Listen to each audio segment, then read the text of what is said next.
Good evening, everyone, and welcome back to Empty Cloud Monastery. So we're here with Bhante Sumita to my left and Ayasoma to my right, and in the middle, Bhante Sudaso.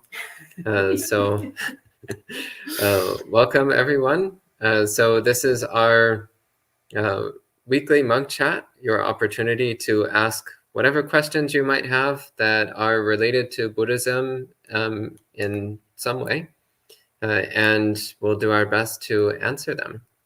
So over the last couple of days, there were a few off-topic questions, which I had recommended to bring to monk chat.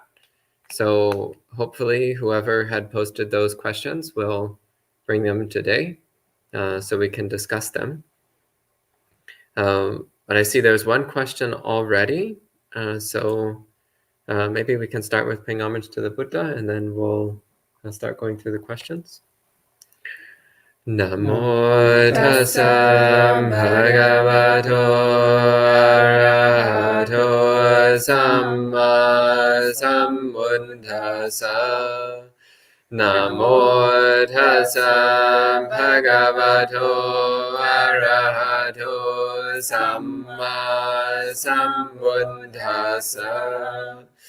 Namo tassam bhagavato arahato samma sambuddhassa. Buddhang dhammang sanghang namasami.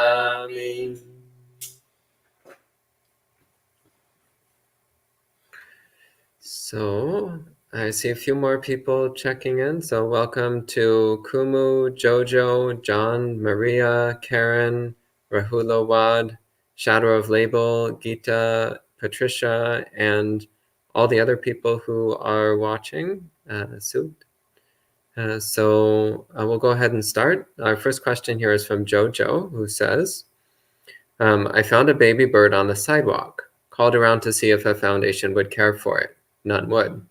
Eventually, some professionals advised me to put it in a box and bring it somewhere high up and close to where I found it. Told the neighbor I would do it on their property. Now it's gone, the box is gone, and I feel guilty. I tried to do some good, but I failed. Should I have nursed it myself? It would have become dependent on me, I heard. What do you all think? Bhante Sumita? What do you think? I think you had the good intention, and that's what all matters. Buddha said, Mano Pubbangama Dhamma, Mano Setta Manomaya. Mind is the forerunner of all states. So you just appreciate your own good effort, and even if the result was not good, or you don't even know. So don't worry too much. Just be good about what you did. Yeah, I mean, it's important that you cared and you made an effort. Many people would have done nothing. They would have just let that being suffer and die on its own. So you made an effort, and you may or may not have got the results you wanted, but still it's very important that you tried to help another being in distress. Actually, I remember one time when I was in Delhi University, I did the same. There were, the pigeons, they always have um, two together. They work together. And so I noticed one time two pigeons, small babies, and then sooner we saw that one was taken away by a crow, a raven or something, what you call here, and then there was the other baby. So I also did the same. I kept it in a box, and I just tried to save its life. But I was worried because they always live together with another partner. And later on, after a few days, I noticed that something happened to that baby bird. And so that's how it is. We can't do anything about that, but you do something with your good intention. I think that's all important. Okay, and we have a question specifically for Aya Soma. Shadow of Label says, Aya, how do you deal with pressure from a Catholic community from when you were younger to deal with your Buddhist community now? I need your help. I am thinking of abandoning my Christ for Buddha. Well, there are quite a few things in this question. So I'll address them one by one. So pressure from a Catholic community from when I was younger, I actually had no pressure growing up in Italy. I think actually the Venerables were talking about last night how, being a Buddhist monastic around Italy, it was completely okay. So it seems to me that maybe amongst the Catholics, the Italians are the most relaxed. I'm not quite sure. So yeah, I actually didn't feel much pressure growing up. This being said, my parents are also quite secular, so I was baptized, and that was about it. They were pretty much the only expectation I had from my family was to show up in church for my grandparents' funeral, but that was about it. So I didn't really have any pressure from the Catholic community. I do actually have a bit of pressure from the Buddhist community now, paradoxically. But I'm also, wearing a certain form. And so it's actually some good pressure in the way that one realizes that whatever actions one makes through body, speech, and mind don't only fall on the individual, but rather fall on the sort of group of people that we represent, which is the Sangha, or in my case, also the Sangha, and also the bhikkhunis at large, since it can have a lot of different implications. So it can either be a burden. And actually, I have to say, when I first put the robes on, that was very much my experience. And now I find it actually something very skillful that reminds me every day of the purpose why I took my vows and how it's important to practice, even though obviously we make mistakes a lot. Just remember that everybody reminds you that you're monastic. And so it's a pretty good thing. And abandoning my Christ for Buddha, well, I don't know what you mean by that. I don't necessarily see it that way, that one needs to abandon anything except for greed, hatred, and delusion. So I would abandon greed, hatred, and delusion and follow the teachings of the Buddha. This being said, Jesus Christ also said a lot of great things. So if you're abandoning all those great things and then kind of picking up everything, there's so much that is attributed to the Buddha that not necessarily was actually spoken by the Buddha. Sometimes there's certain things that are kind of contradictory if you've seen everything. So it's always important to have a critical mind and always fall back to the original teachings of the Buddha, which means essentially constantly questioning what is the true Dhamma, what is adhamma, and not based on our personal preferences, but actually on what is wholesome and what is unwholesome, and what is conducive to the cessation of suffering and what instead increases suffering. So then, yeah, I don't know, once again, what you mean by abandoning Christ for Buddha. I definitely am just a Buddhist, but I do actually appreciate now a lot of good things about Catholicism that are very much in line with Dhamma. Yeah, I mean, what comes to mind for me is Aya Panyavati, who was a Baptist minister, and later became a bhikkhuni, so a Buddhist monk. She said that it was following Jesus Christ that led her to become Buddhist. And she says she never gave up on Jesus. It was just the more she tried to follow the teachings of Jesus, the closer it brought her to Buddhism, until finally she just committed to Buddhism. So you don't necessarily need to abandon Jesus in order to become Buddhist. In fact, you might find that practicing Buddhism gives you a deeper appreciation for the good sides of Christianity. I also remember there was a Christian monk who would sometimes come to Abhayagiri, And I remember someone once asked him, like, why do you come here? Like, you're a Christian monk. Why are you coming to a Buddhist monastery? And he said, because when he's at the Buddhist monastery, he feels like he's with true Christians. And I found this really adorable. Yeah, so we don't necessarily need to draw these really sharp lines. Ultimately, Buddhism is just about trying to be a really good person.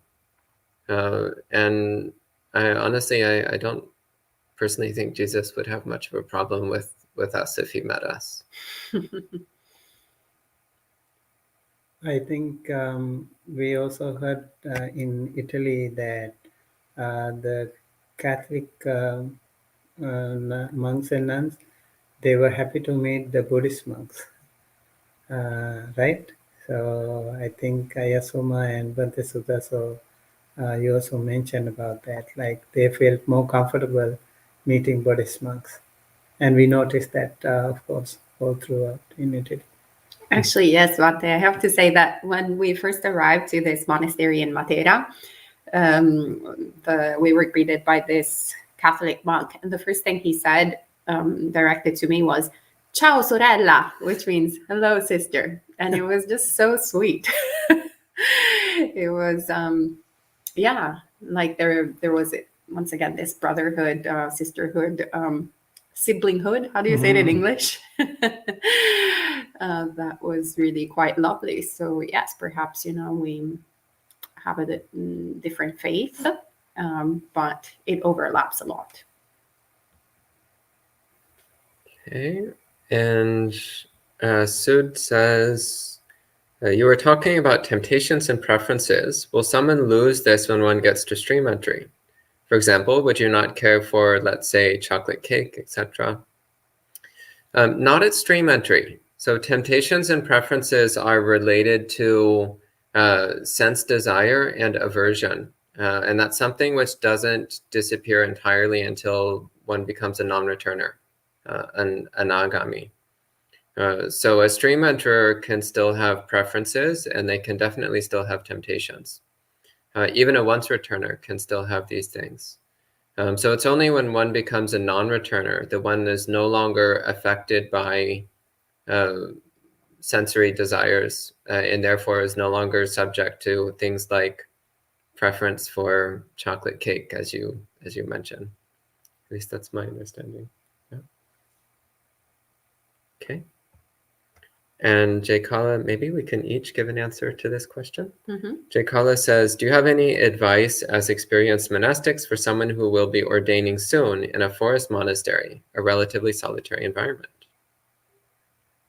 Ayasama? Well, I'm definitely not an experienced monastic, so maybe I'll pass it on to Bhante Sumita, who can address this first. I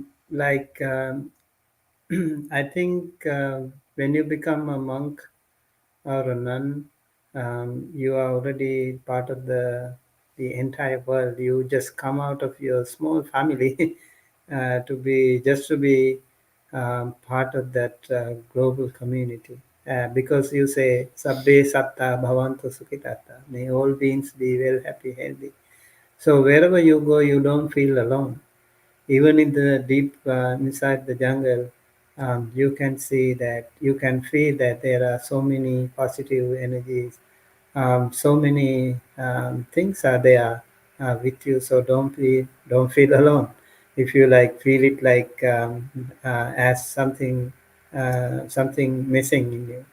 And then again, to be alone can itself is a bliss of solitude.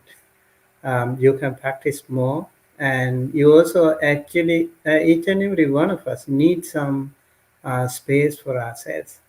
And if you have it more, actually you are more privileged, because you can work on your own progress. And then if you want to become a monk sooner, just remember that you need to expect the unexpected. Even as a monastic, it's still a roller coaster ride, I would say. There can be emotional changes, attitudinal changes. There can be still people that you don't feel so comfortable with. There can be situations you still feel you're not so comfortable with. So expect anything, and don't come here to be ordained and expecting that everything will be so wonderful. That's not going to happen. But then again, if you understand the situation, and you will see so many wonderful, wonderful monks and nuns, and so many wonderful people all around you. You will see that, you will feel. And I think some of them may not necessarily be matching your vibration. It will not match your wavelength, yes. But if you realize that, if you recognize it, and you will be more benefited from them, even though they are not 100% matching with you. For example, different characters with different temperaments, like Raga Charita, Dosa Charita, Moha Charita, Saddha Charita, Vitakka Charita, Buddhi Charita. They are different kinds of people, but they are so wonderful because they are practitioners. And you should be able to grasp whatever you can in the positive way, and then you will be more benefited. And once again, learn how to do some chantings if you are going to be ordained as a Theravada Buddhist monk. You need to learn some Pali chantings.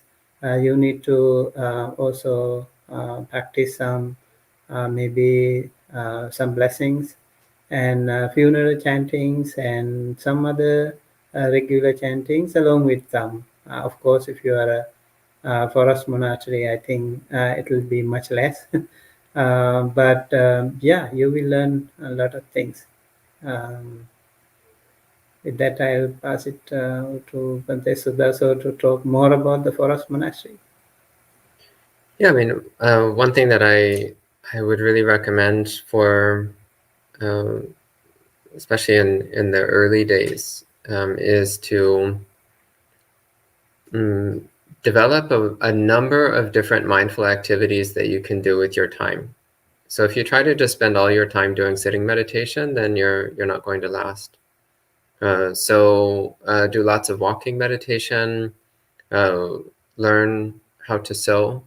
So you can sew your own robes, you can make little things for yourself, like a spoon case. You might learn crocheting. So again, you can make little monk gear for yourself and also as little gifts for your fellow monk friends. There was one monk, the monastery where I was trained, there was one monk who he was always making like little things for the other monks. Like he would make like a little belt pouch and then give it to someone. Or like he would knit a hat and give it to someone. Like he was always doing cute things like that. So that's a very wholesome way to spend your time. If you are even remotely prone to scholarly things, then make an effort to learn Pali. Pick up some Pali textbooks and try to learn some Pali. Definitely read through the suttas. This is really important. Read through the suttas, all of them, cover to cover. Memorize some chanting, as Bhante Sumita was mentioning. These are all very wholesome ways that you can fill your days. And if you practice in this way, then months, years can go by, and your mindfulness, your concentration will keep growing and growing. So those are a few thoughts. What do you think? Well, everything that the Venerable said, of course, and watch out for Mara.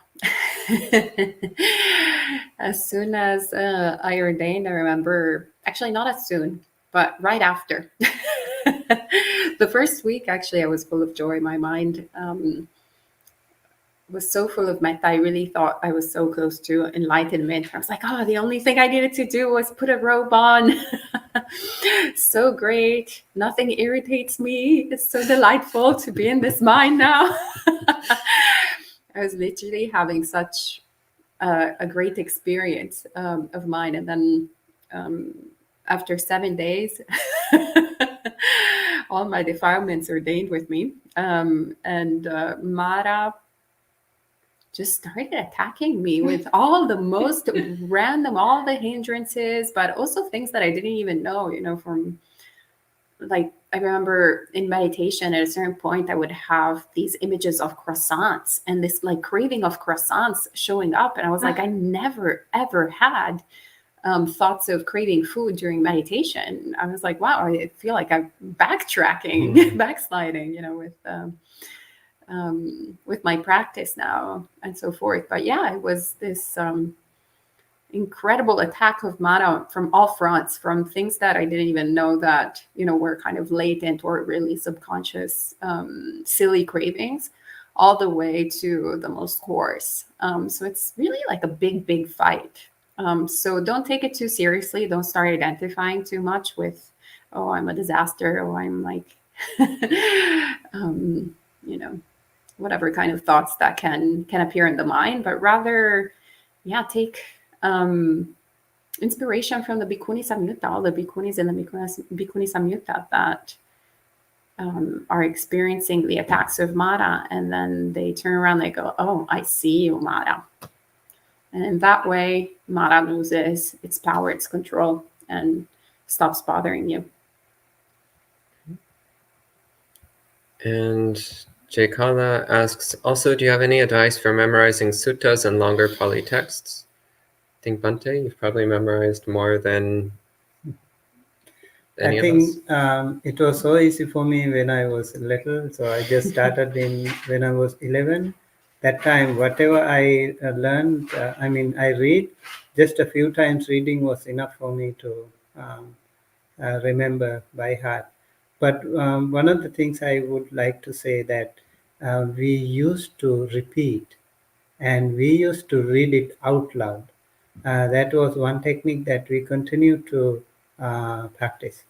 So we were assigned different places like a bell tower, Bodhi tree, stupa, vihara. So our preceptor, he was listening to us while we were reading out loud. So the entire monastery was echoed with this beautiful practice of the young little Samanera monk. So it was really wonderful, and people also really enjoyed. I hope the other birds and other animals also enjoyed. We see a lot of animals were also benefited by listening to just Dhamma. So chanting was also like that. So we, when we reverberate that, actually we hear our own voice when we read it out loud. That will be very helpful. And repeatedly, this saying, chanting, will be helpful. And sometimes, let's say, like you want to learn Dhammapada. I know it would be difficult if I try today, but those days I took just 27, 28 August, right? 28 August, I think, or 26 or 28. Somewhere. Yeah. So I just did it less than a month time. Every single day, I could remember by heart. And later on, you will also learn how beautiful these suttas are. There are so many repetitions because they are meant for learning by heart.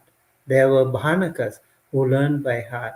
The Digha Nikaya was assigned to Venerable Ananda and his disciples. Majjhima Nikaya was assigned to Venerable Sariputta's disciples because Venerable Sariputta already passed away. And then Samyutta Nikaya was assigned to Venerable Mahakassapa and his disciples. Anguttara Nikaya was assigned to Venerable Anuruddha and his disciples. And the Kuttaka Nikaya, all the 15 texts were assigned to all the monks. So they all learned by heart.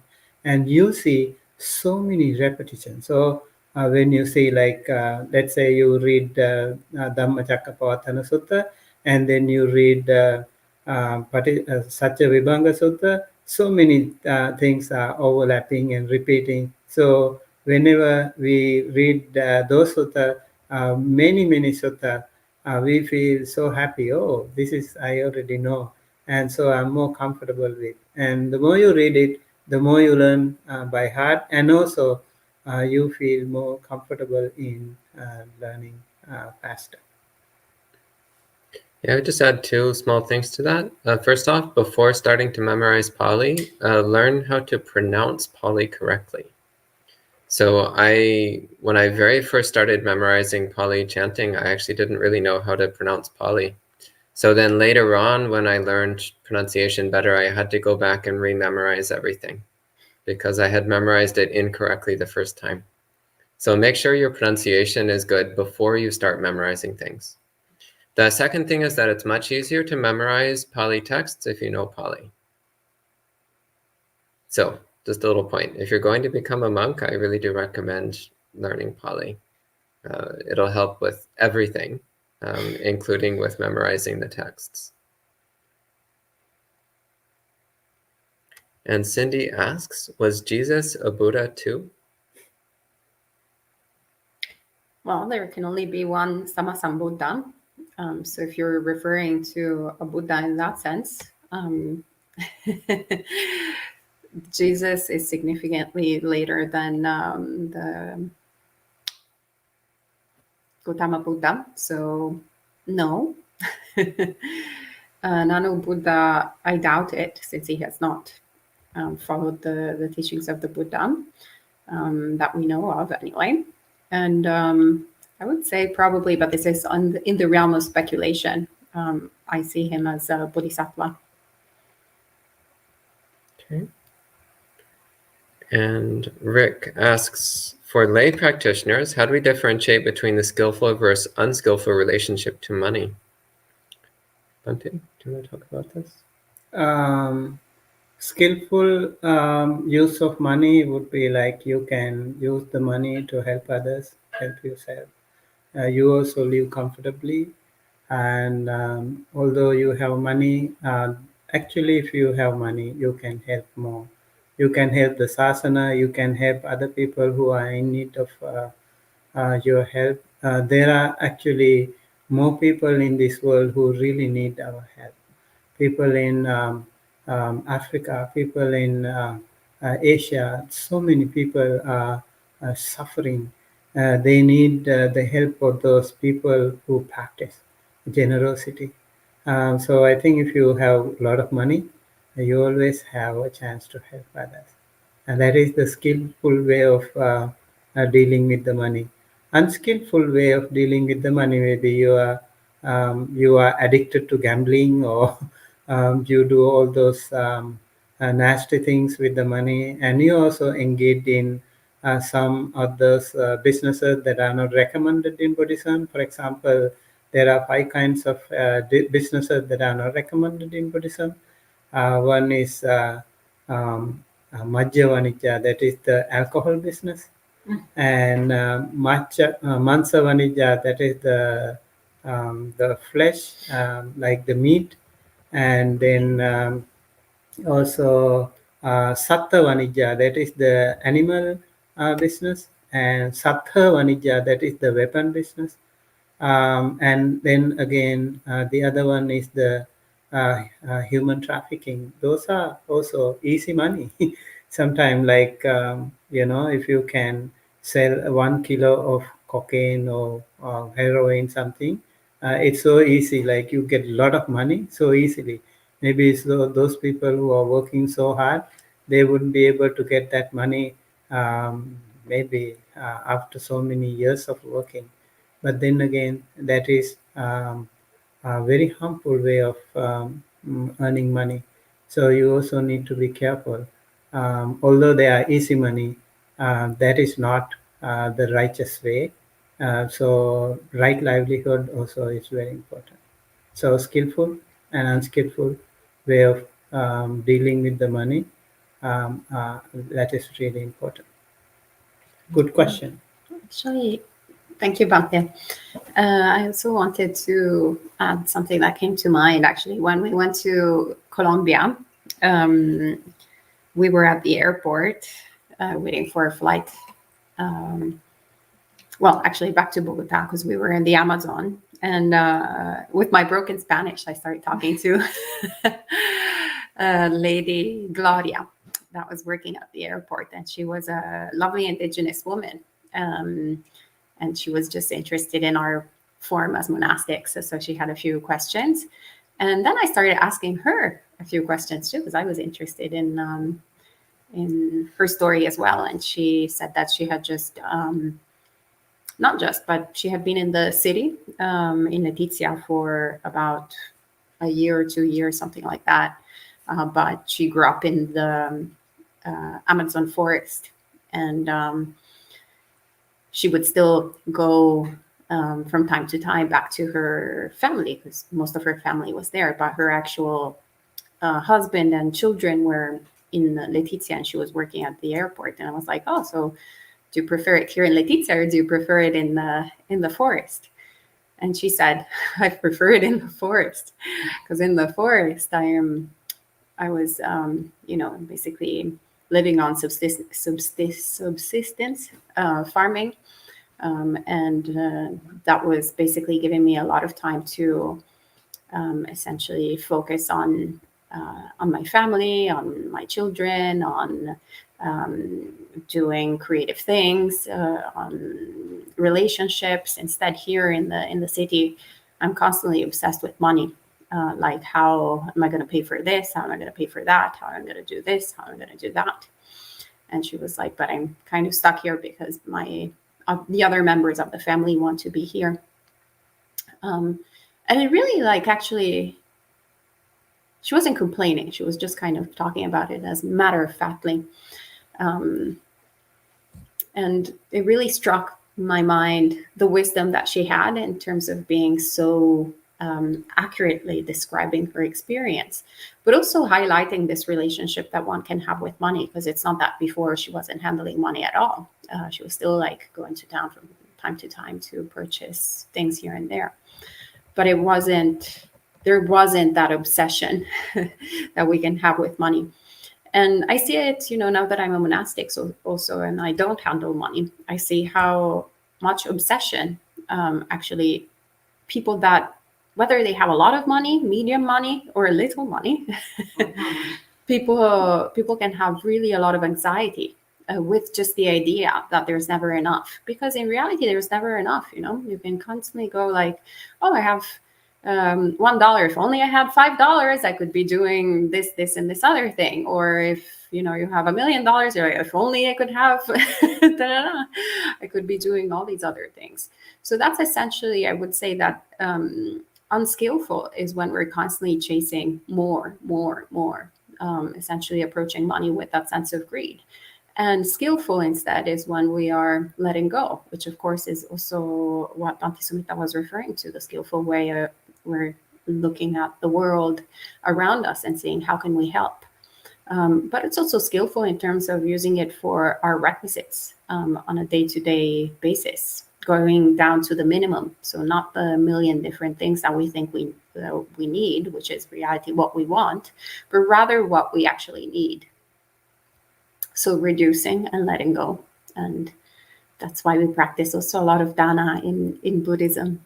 So we get that in our bones to let go and go like, oh, this is much more fun than accumulating.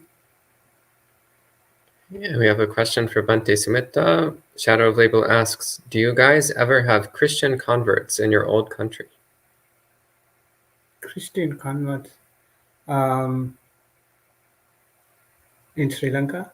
I think Yes. that's what he's asking. Okay, yeah. So Sri Lanka is predominantly a Buddhist country. Actually, Christianity came to Sri Lanka in 1505 when the Portuguese invaded, occupied, and then the Dutch came, and then the British came. Until 1948, February 4th, it was under the control of those three European nations. And during that time only the Christianity came.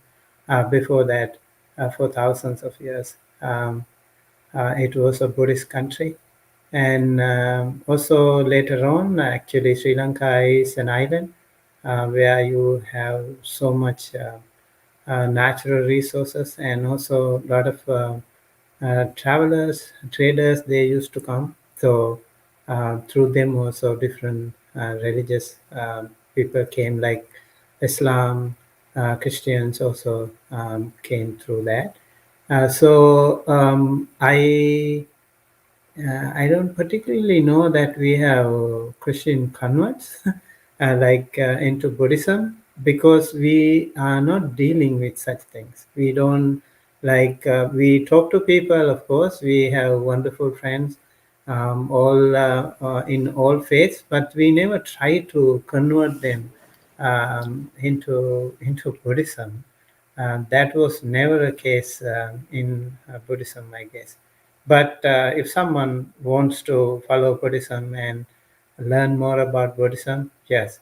And now I can see later on some of those Christian families also, they are not necessarily completely Christian, because they have they have Buddhist relatives. Some of their uncles are Buddhist, some of their grandparents are Buddhist, and so they're not completely Christian, we can say. Even the cardinal right now, he is a wonderful Christian monk, but again, he has so many Buddhist relatives. So he even practiced dana. He offered dana to the monks, I have seen. So um, in Sri Lanka, I think we Christians and Buddhists work more closely, hand in hand. There can be occasions where Christian people are more interested in Buddhism and then follow Buddhism. That can also happen. And Sud asks, unwholesome speech can be speech that causes suffering. Can it still be in the realm of the 5 precepts, such that it doesn't break precepts while still causing suffering? Yes, because in the 5 precepts, it's only to not tell lies. So you can tell something that's true, but is still harmful. Which is why in the suttas, when the Buddha gives the more expanded explanations of right speech, he also talks about avoiding harsh speech, avoiding divisive speech, avoiding unnecessary speech. He talks about the importance of saying not only things that are true, but also beneficial at the right time, gently and with a mind of loving kindness. So the 5 precepts are meant to be an absolute bare minimum. Like it's your basic foundation. But the detailed training of morality is much more complex. It's much more detailed. It's about trying to make everything we do wholesome. So the 5 precepts are just the bare basic minimum starting point.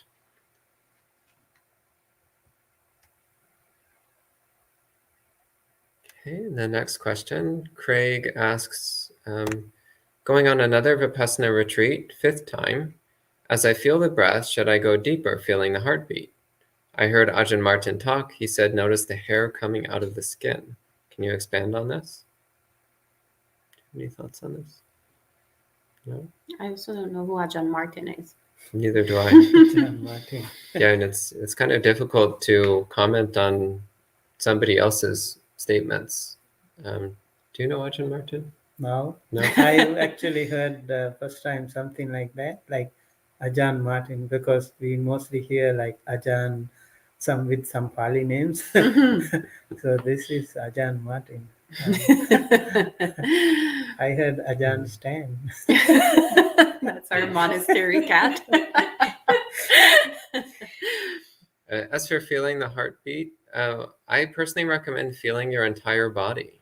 If you're practicing breath meditation, feel your entire body as you breathe.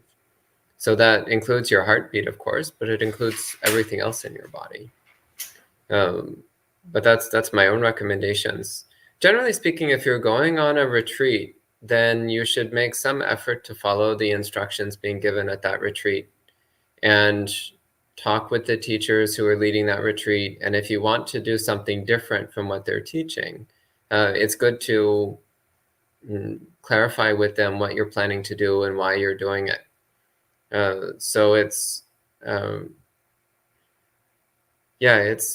meditation retreats, having led many meditation retreats myself. Meditation retreats are quite difficult to keep everybody on track, and even more so when people during the retreat are doing their own thing and not following instructions. That's usually when problems start to happen, is when you have a bunch of people on retreat who aren't following the instructions. So if you're going on retreat, I recommend just follow the instructions. And if you want to do something different, first discuss it with the teachers there. Yeah, those are my thoughts. I think he says already into fifth Vipassana retreat. So you should already be um, an experienced practitioner. Plus, we don't know, are you going to different Vipassana teachers or the same? Let's say like you are going to Goenka tradition. Their instructions are very clear. So you can follow the same and much more organized that way. And then again, if you go to different Vipassana teachers, still there can be slight differences in technique. I noticed that some of them are completely different. Let's say like the breath meditation. Some of them say like the nostril and the upper lip. Some of them would say like the Mahasi method, like the belly movement. And also, I remember there was another Myanmar monk who used to say like breath as a kalam. So there can be different techniques used by different teachers. It might work for some, may not necessarily work for everyone. So you need to figure out before even attending, actually. Find out the background of those teachings, and if you are comfortable with, go ahead and do that. If you continue to do the same tradition, I think that is even better. Good luck with your Vipassana practice. Okay. And Rahulavad asks, have any of you come across books or recordings of Anthony de Mello S.J.? I haven't. No. No? No? Okay. Moving on. Oh, but he says, seems to me that he promoted quite a lot of teachings of the Buddha and also perhaps quite skillfully. Interesting. We'll check him out. Jaykala asks, what suttas do you recommend for beginning Pali translation and case study? I recommend any of the sutras from the Samyutta Nikaya and the Anguttara Nikaya. They're quite short and relatively straightforward. I do not recommend starting with any of the poetic collections. Ayasama was laughing because that's exactly what she did, despite being told not to. So yeah, many people, when they get interested in learning Pali, they start by trying to translate the Dhammapada, the Sutta Nipata, or the Itivutika or the Therigatha. And of course, it's really, really difficult because poetry is much harder to translate than prose. And then they get disappointed and disheartened and they give up. Especially for a beginner. Yeah. I didn't give up, though. Yeah. That's true. She did not give up. In fact, she persisted and learned Pali and also translated the entire Therigatha. So that's impressive. But this is a rare success story. So start with prose. So start with the very short prose suttas from the Anguttara Nikaya and Samyutta Nikaya. That's what I recommend. I also recommend a book from Venerable Bhikkhu Bodhi that came out somewhat recently, last year. That is exactly very helpful in what you're recommending. He selected several different suttas, and actually it helps you translate word by word. I actually technically haven't read it yet, but it's on my endless to-do list. I skimmed through it and it's done really well, but I didn't get to work on it. And Shadow Label asks, how do you guys stop crying through dispassion? What does that mean? I don't know. Stop crying. Well, I think if you cry, just cry. And let the tears stop when it stops. Sometimes emotions can happen, right? Like if you are happy, you can smile. If you are sad, you can cry. You don't have to like dry out all those things. I remember when I was a little monk, a Samanera monk, I used to attend the funeral services, which I have like never seen of those people who died.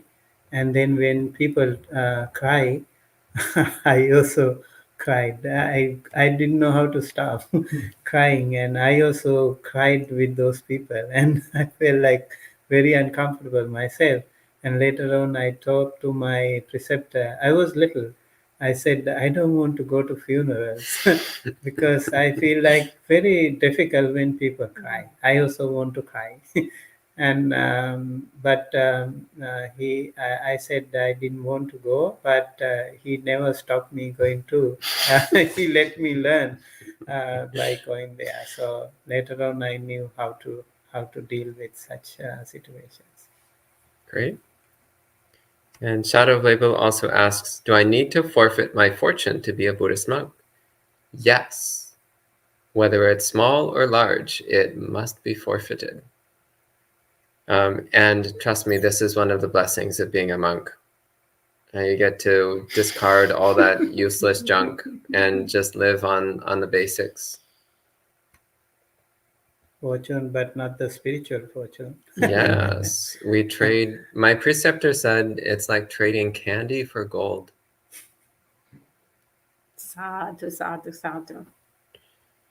Okay, and related, Julie says, how can we not touch money as a layperson to follow the 10 precepts? I heard it's possible. I would like to recommend, if you're a layperson, that you follow the 5 precepts. And if you want to be a really awesome layperson, you can follow the 8 precepts. But if you want to follow the 10 precepts, just become a monk. Like it's hard enough to follow the precepts about money. Even when you're a monk, it's hard to follow. When you're a layperson, it's almost impossible. I don't recommend trying to do that practice as a layperson. It's too much. If you want to do that practice, you should just become a monk. Yeah. I mean, what is the purpose? I would ask yourself, why do you want to follow the 10 precepts as a layperson? It just, makes no sense. There's a practice for lay people and there's a practice for monastics. And when we try to mix the two, it's a disaster. If we are monastics and try to practice like lay people, not good. If we're lay people and try to practice as monastics, not good. Makes no sense. Yeah. If you want to do that type of practice within Buddhism, it has been designed very carefully by the Buddha. So you have to have faith in the forms that the Buddha has created for us in order to practice purposely. Because there's actually nothing immoral in handling money. So if you think that just as a layperson, not handling money will make you closer to purity, that is wrong view. That is Sila Bhatta Paramasa, like right there. It's just not, it's attachment to rites and rituals, believing that those rituals and rites will make you pure. No, it's actually a practice that allows you to understand where you have defilements and to let them go, but only in a monastic form. As a lay person, it's just actually, I don't know, it makes you a little bit crazy probably, and also maybe arrogant. And actually, I've met actually some people who were trying to do that practice as lay people, and I never saw good results in the mind. I would like to add to that. Actually, there is something called Gahatta Dasasila. So lay people can practice 10 precepts, but not for longer version. You can maybe have a taste of how the monk's life would look like. So you can practice for a shorter period. So in that case, you can do it. But like if you go for a retreat, maybe that time you can practice Brahmasila. There is no problem because you are not going to anyway deal with the money and all that stuff there. Shorter period, maybe you can try how it goes with you, and just to have a taste of it. But as a layperson, if you don't have support, it will be hard. And Shadow of Label says, why are we persecuted? Those with money who help others. Well, no matter what you do, somebody somewhere does not like it. So if you do bad things, then there will be people who disapprove. And if you do good things, there will be people who disapprove. So don't live your life trying to get approval from other people. Just do what's right. Do what's wholesome. Do what's good. And some people will appreciate that and some people won't. But that's not your concern. Oh, Jay Kala is from Argentina. Ciao, Jay Kala. Says, welcome to the Italy of South America. Saludos means hello. Yeah. Saluti. Oh, hello from Argentina. Correct. Oh, okay. L'Italia del Sud America. Yeah. Anthony asks, what is the Pali term for delight? And how does one develop a skillful relationship with this emotion? So there are many Pali words which could be translated as delight, but the one that you're probably thinking of is nanda. And how does one develop a skillful relationship with this emotion? Delight in the Dhamma, delight in wholesome activities. That's the kind of delight that leads to awakening, has no harmful effects.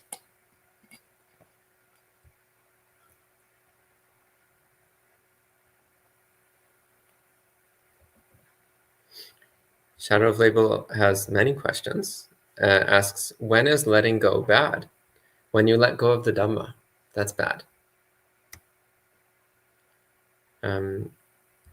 Patricia says, would you kindly share some words on how to skillfully relate to folks who suffer with obsessive compulsive disorder?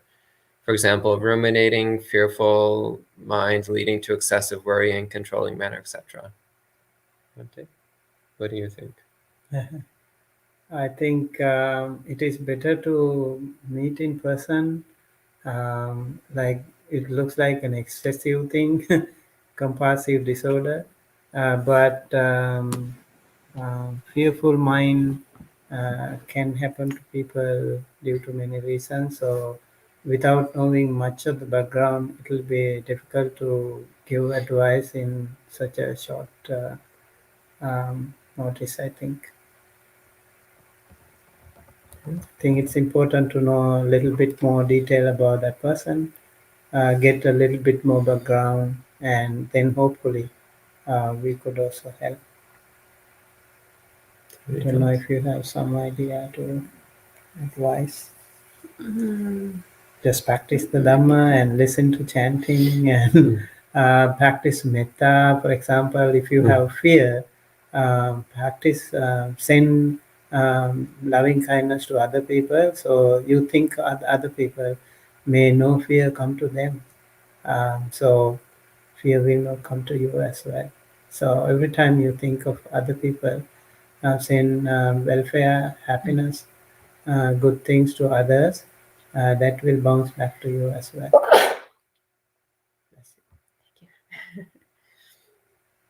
Right. Okay. And Anonymous asks, how to meditate with eyes open? The same as with eyes closed. You choose your meditation object and you focus your mind on your meditation object. I think you skipped. Okay, Sud asks, in terms of unwholesomeness in 5 precepts, can there be similar unwholesome actions, not necessarily speech? For instance, killing bandits in video games doesn't break the first precept, but it's still unwholesome. Ayasoma, do you want to answer this one?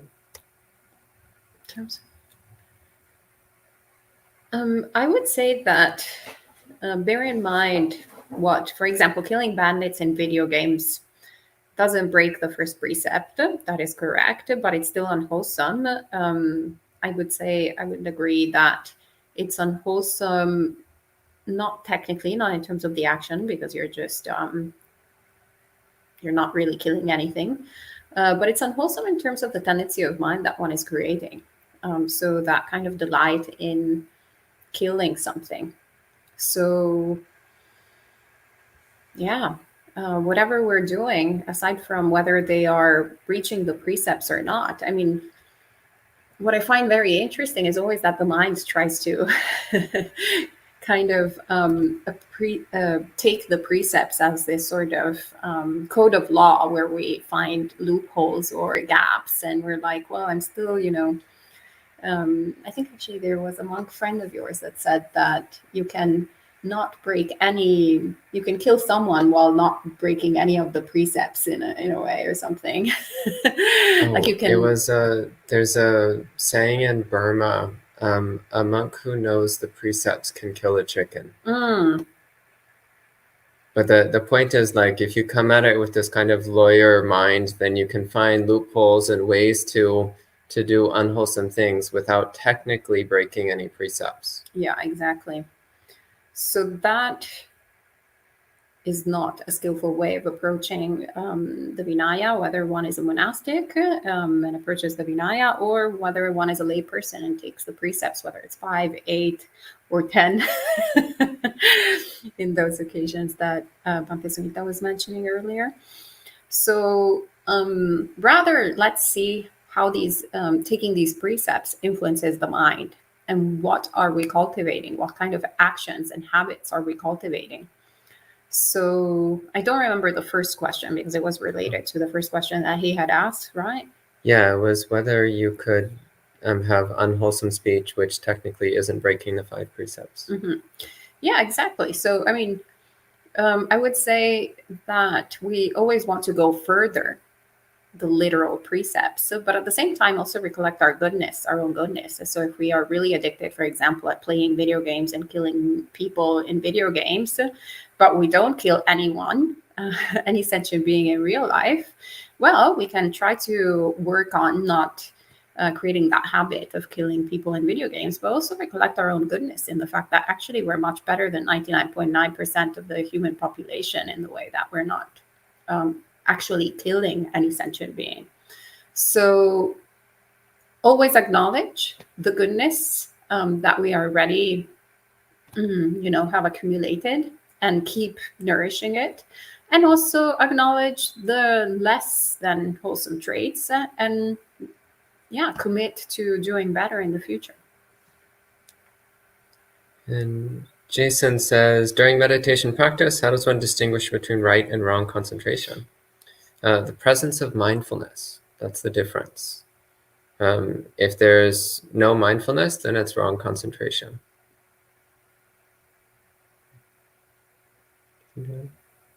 I think like right mindfulness and wrong concentration, right?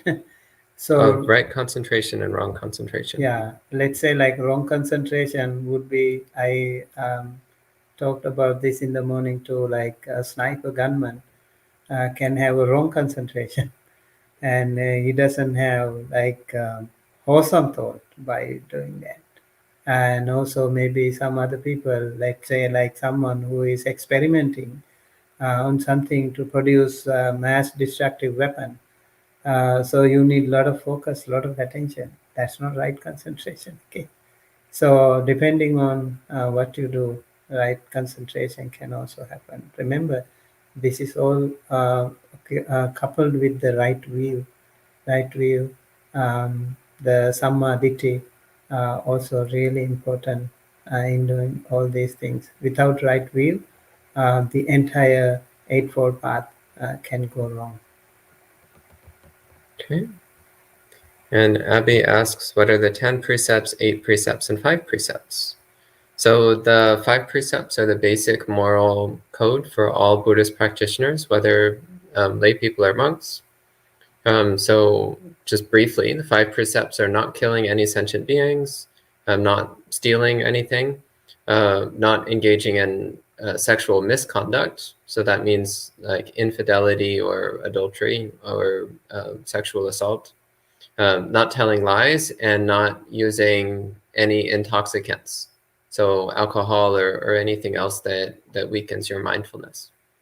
The 8 precepts is a more expanded form that lay people will sometimes follow, especially when visiting monasteries, which includes practicing celibacy and avoiding any kind of entertainment, including dance, song, shows, and so on, avoiding wearing jewelry and makeup and perfume, as well as not eating after noon. Then the 10 precepts this is commonly followed by people when they become a novice monk. Then they start following the 10 precepts. And this is in preparation to become a fully ordained monk later on. So the 10 precepts adds on the practice of not using money. So those are the 5, 8, and 10 precepts. So and in the 8 precepts, the 3rd precept is also changing, right? Yeah, so practicing complete celibacy. Yeah. So yeah, the 5 precepts is what people follow all the time, whether you're a layperson or a monk. The 8 precepts is something that lay people will sometimes follow on special occasions or for short periods of time. And the 10 precepts are usually when one becomes a novice monk in preparation for full monastic training. And Anthony is asking about rebirth. And he says, what I'm still confused about is you present rebirth as a matter of cause and effect, with death causing another birth, but one life not transferring to the other one. Yet you also talked about us having past lives. In particular, you mentioned how the Buddha was able to recall his past lives. How is that possible if one life is unconnected to the other? So I don't think I ever said that one life is unconnected to another. Rather, usually the way I talk about this is that rather than think in terms of lifetimes, rather to think of it in terms of a series of mind moments.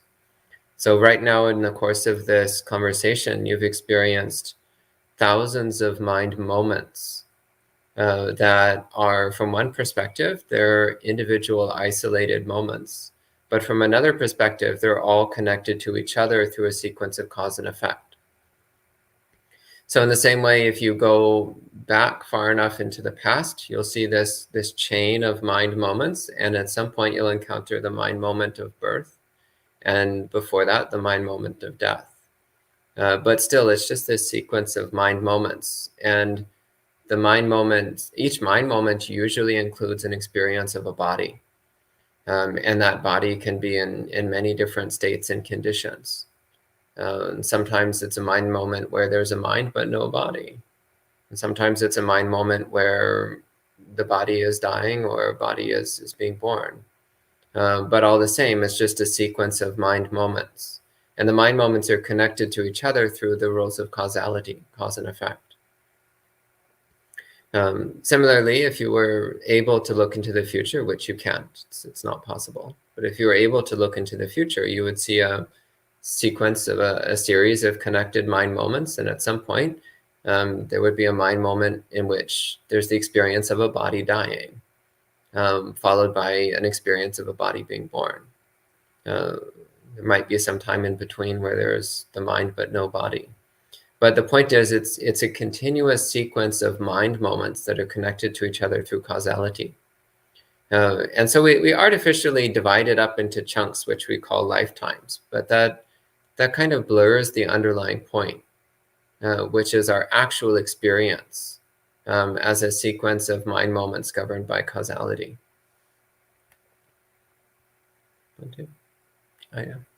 Thoughts? Rebirth?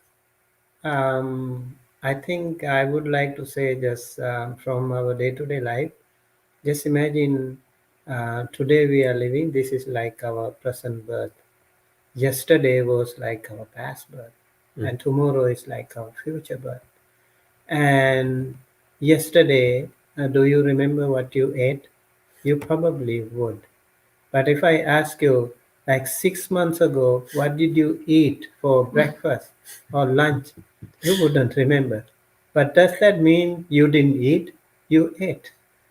But it's that you don't remember. So you cannot say like, I didn't live, that's because you don't remember. And also many of us. And we see how we have different temperaments, how we have different tendencies, different skills, and different life status. All these things Do you think they are all just random? Not really. This is why I think Buddhism talks about the karma and the rebirth theory. These are really important things for us to know. And if you do something good today, you will be happy tomorrow as well. And if you did something bad yesterday, and you will suffer today as well, you will have that guilty consciousness, you will have the suffering, restlessness, you will carry on with that. So you suffer today as well. And similarly, think of things that are like related to the past birth. In many of the traditional Buddhist countries, we know like very little children, I don't know how they do it, and they can chant long suttas.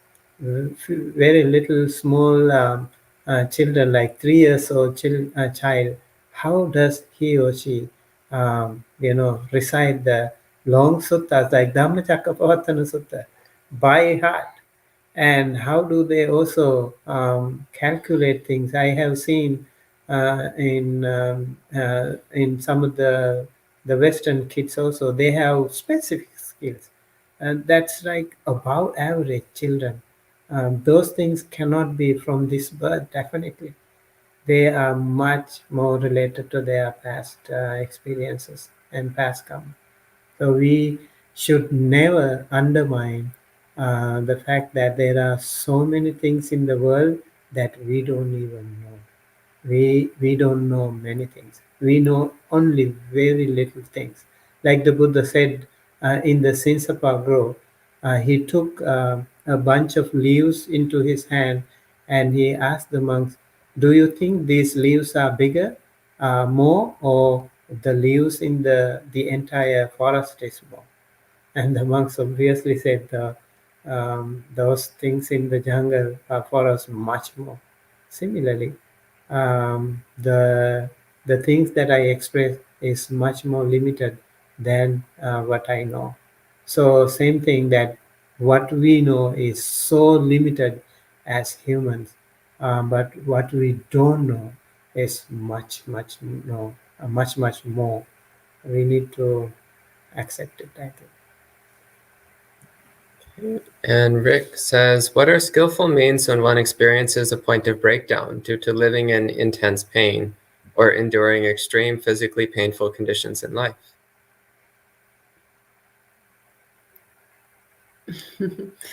Well, Rick, if that is you, first of all, I am really sorry that you're going through all of this suffering.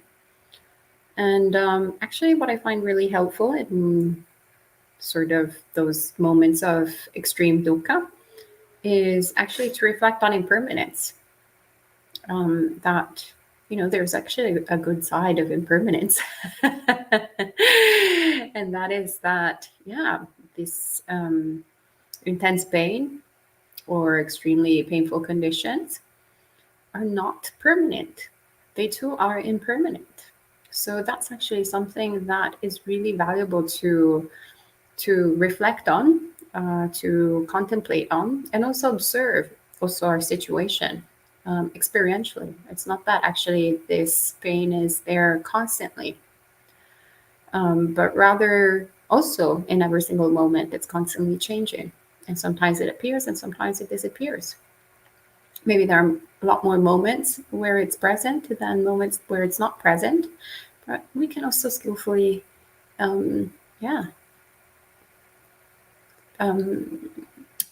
acknowledge the moments where it's not present. So I would suggest that, and then metta is always the answer. So cultivate a mind of loving kindness, and really shower yourself with metta. Wish for yourself to be free from suffering, both physical and mental, and for all be free from all the causes of suffering. So this is what comes to mind, and I hope you or your loved ones and every single sentient being may be free from suffering. Okay. And Jojo says, I am addicted to technology. I get things done, but I always have podcasts and music in the background during whatever I do. What are your instructions? Yes, I have trouble going cold turkey. Well, in that case, I recommend replacing the podcasts and music with Dhamma talks and Buddhist chanting. So that will still give you some kind of entertainment, but it will be something which is very wholesome, rather than just things which agitate the mind or stir up defilements. But I also recommend taking technology fasts from time to time. So periods of time, even just a couple hours a day. But if you can, set aside even entire days or many days where you don't use any devices. So one of the ways you can do this, by the way, is, for example, go on a camping trip and don't bring anything with you. Like, don't bring any devices with you. So you have like a whole weekend where it's just you in the forest and no computer, no phone, nothing to distract you. But yeah, at a bare minimum, replace the podcast and the music with Dhamma talks and chanting. I also recommend a lovely app called Self-Control that literally you can download and block anything you need to block. When you don't have self-control, get self-control. Technology through technology. Yes. Mary says, I was stung by a large bee today. It was really painful. I wanted to kill this giant sucker. Instead of killing the bee, I brushed it off of me and let it live. I feel like I did the right thing. True? Sadhu, sadhu, sadhu. Very proud of you, Mary. And yesterday we saw some of the people who were working here were stung by the bees. And also I got a message from my niece. She was also stung while cleaning the Buddha at the temple. There was a bee nest, so she was stung. There's a lot of maybe a lot of flowers, so they have also maybe because of the weather when it is too hot, and also you are trying to mess up with them even by mistake. You are trying to interfere their nest, so it can happen, especially during the daytime. They can be a little bit angry. So be careful. Yeah, it's good to remember that from the bee's perspective, the bee is just going about its life, collecting food for its family, trying to get by. And then this giant monster comes up and harasses it, and the bee is like, ah! So it's good to have compassion for the bees, because actually they have a difficult life and they're just doing the best they can. And you might be scared of bees, but trust me, bees are very scared of you. So have compassion for your little friends. And Richard says, what challenges do you still face in your practice? Bhante? I think moment to moment. Also keep maintaining the mindfulness. It's always challenging. And, sometimes you feel so good in your meditation. The other time you feel it is always like a monkey mind. Um, you know, that's very much the lifestyle that you need to. But still, don't abandon. You keep working. Like Ayasoma was translating Therigatha. When you have challenges, you still have to not give up, but continue with the journey. So eventually, light will come up.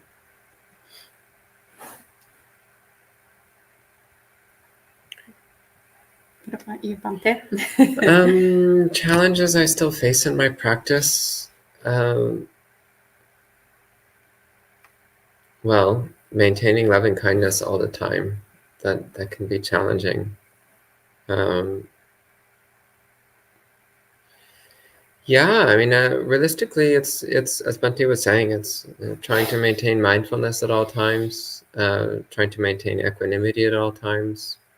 These are, it's not an easy thing, but the more you practice, the easier it gets and the more it fills your life. So there's challenges because the practice is ongoing. So it's always doing our best to follow the footsteps of the Buddha. And that always means dealing with the old habits of behaving in ways which are not in line with the Buddha's teachings, and trying to replace those old habits with new habits, with good habits. So yeah, there's always something to be done, something to be developed, something to be improved. And yeah, everything that the Venerable said, but I have to say that my biggest challenge actually is living in community.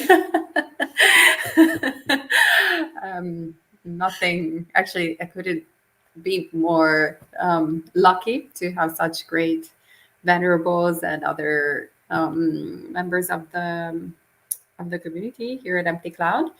But I really love living by myself. So it's actually very difficult for me to spend so much time with people. Paradoxically, I used to spend more time alone when I was a layperson than as a monastic. People think that you actually don't see anyone anywhere and you're constantly in seclusion. Well, that's not my experience. So yeah, I hate it, but actually I'm becoming more and more equanimous towards it. So my hatred is becoming less and less predominant, but still a bit of a challenge, because most of the time actually I hate my hatred, really. That's why life is always with ups and downs, good and bad. Sometimes people appreciate you, sometimes same people will blame you, maybe for the same reason. And sometimes we really want to be with the people, sometimes we need our own time. I think living the life of a monk, you have both options. Sometimes if you want to cut off from the rest of the world, you can go for a retreat and completely absorbed into your own solitude. And if you want to work with the people, there are like just go out with your ball and you will be accompanied with tons of people. Yeah, so you will be never alone then. People will also really like your association. um, yeah, and remember, some people not necessarily appreciate you all the time, but some people definitely, many more people, vast majority of people will really like to see the monks, like to listen to them, like to talk to them. Sometimes I also notice when we stay like solitary life, and when you see like someone is keep talking, and so it is very disturbing. Yeah, like there are some people who really like to talk a lot, and so for example, a monk who lives a very quiet life, and when you meet such people, and maybe they get headache. um, but this is how you need to practice. You need to listen to them carefully, patiently. That also is a part of our practice. We can expect every time to be so silent, and sometimes just listening to them will help those people who really want to ease out their own pressure. And maybe at the end of the talk, you give some advice, they feel much more comfortable. Okay. And Shadow of Label has a question for Aya. They say, why did you choose the Jersey monastery when you could go anywhere? Well, the path is always easy for those who have no preference. So I'm trying to practice the path of no preference. So I'm here and I'm happy. I'm in Italy, I'm happy. I am in Colombia, I'm happy. actually, wherever I go, I'm always like, I want to be here forever, but then I want to leave. So, so I stopped believing my mind, and just realizing that it's okay wherever I am. I can make it a happy place. Just exactly what Bhante Sumita was instructing us in terms of the people that we interact with, whether they're monastics or lay people, whether they like to talk or they don't like to talk. It's the same. Also, for the record, she opened this monastery, so it's not terribly surprising that she chooses to live here.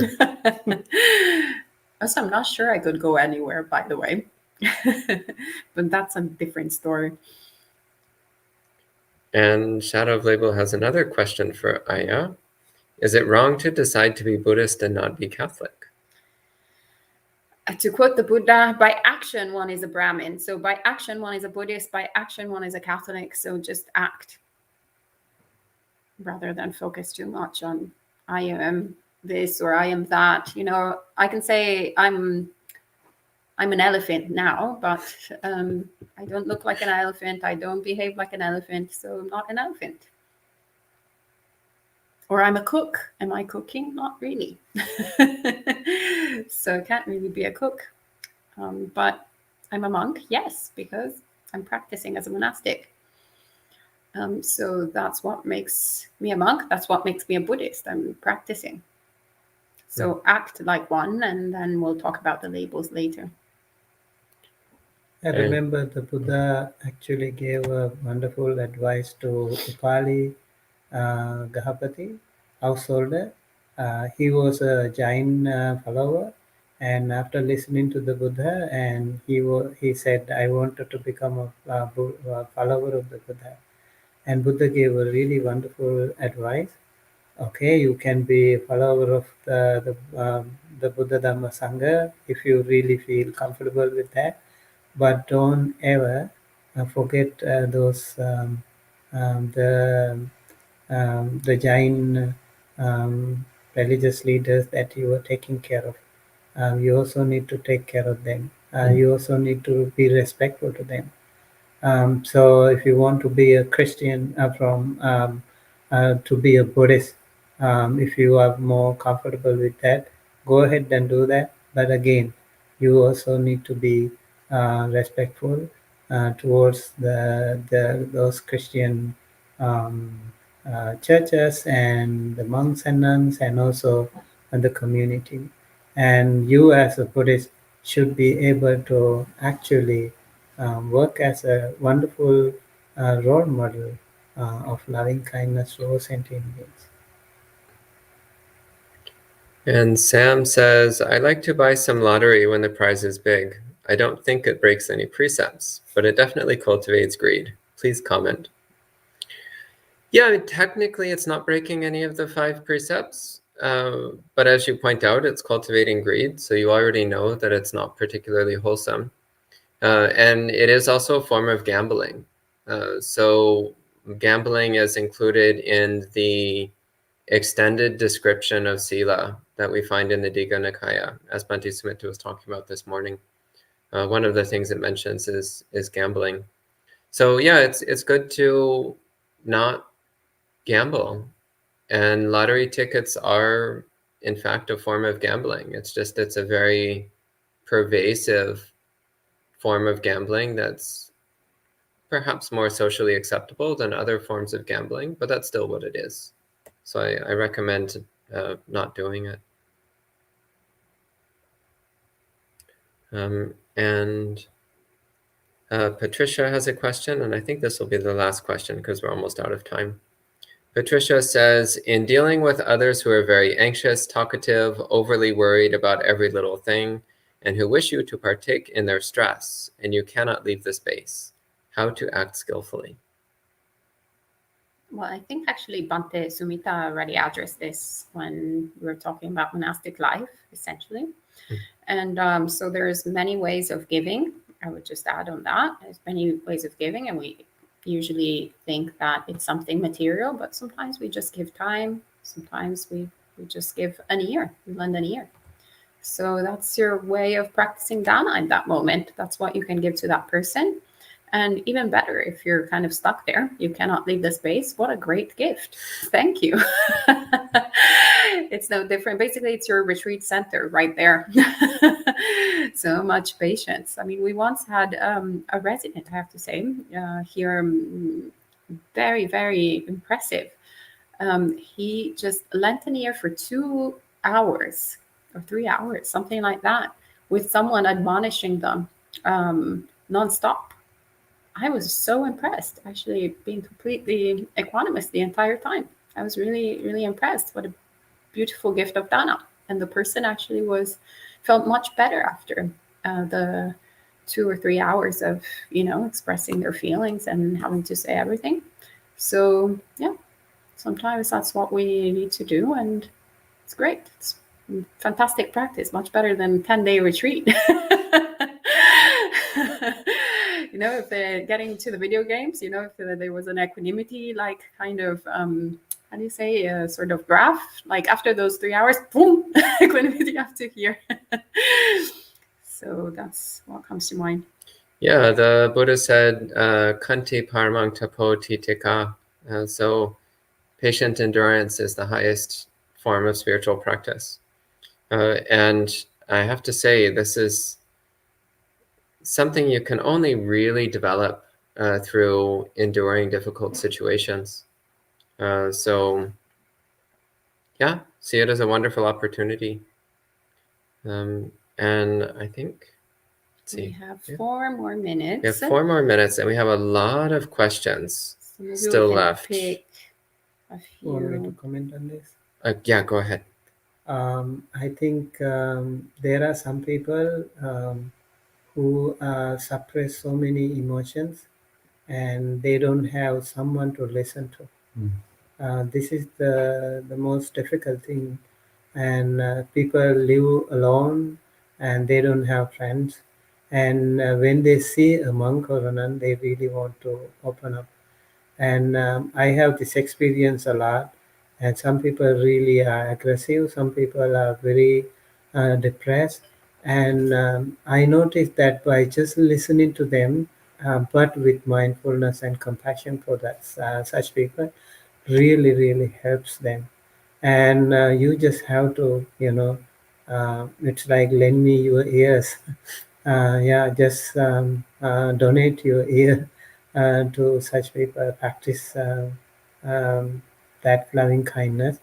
Well, at the end of that, that person will be able to ease out the pressure a lot, and then maybe you can give a little bit of advice. I think that will be really. That is also part of our practice. We need to have that time. Some people say, I don't have time to listen to you. That is what many people do. But I think we as monks, we should have time for them. I think so much the better if we can do that, so people feel more comfortable. Because when they see a monk or a nun, they always feel good to share the Dhamma, share their suffering. Okay. And so I think we'll take one last question. So Ayasoma can answer this one. So Paul says, in meditation practice, to what extent should I try to improve adverse mind states, fear, greed, etc.? And to what extent should I simply observe them? So, let me see. To what extent should I try to improve adverse mind states, and to what extent should I simply observe them?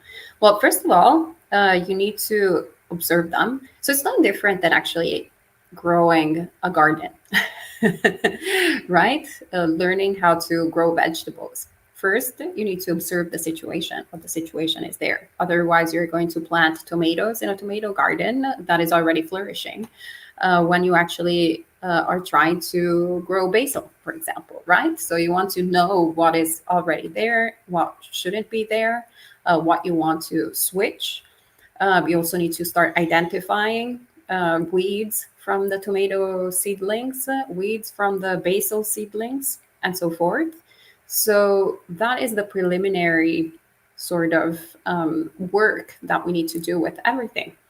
And then once we understand, we have an understanding of our emotional markup, then we start creating the conditions that we want for the results. Because essentially what we're doing when we're observing emotions, or whether it's adverse mind states or lost mind states or delusional mind states or whatnot, what we're doing is we're familiarizing ourselves with vipaka, essentially.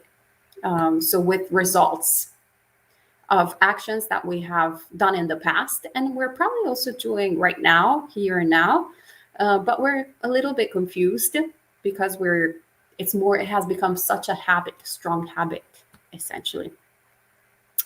So what we normally do, since we identify with our emotions, is we try to change those consequences. And it's impossible to change the consequences, but we can change the causes. So first, familiarize yourself with the consequences, so with everything that is already growing, etc. And also familiarize yourself with, while you are planting the seeds, the tomato seeds, you're like, oh, now I'm planting. Oh, look at that. Oh, very interesting. And then create change. So shift, change. But you can't, do the latter work before knowing what is happening in the mind to begin with, because you're actually going to just try and shift and change the consequences, and still identify more and more with, oh, I am the aversive type, or I am the angry type, or I am the whatever it is type, because we think that belongs to us, that is who we are, and we think that we can modify it. But no, that's just vipaka, that is consequences. So focus on planting new seeds, focus on creating new wholesome karma rather than unwholesome karma. Great, wonderful. And I think we're out of time, so we can go ahead and end with 3 sadhus. Sadhu, sadhu, sadhu. And we'll see you next time.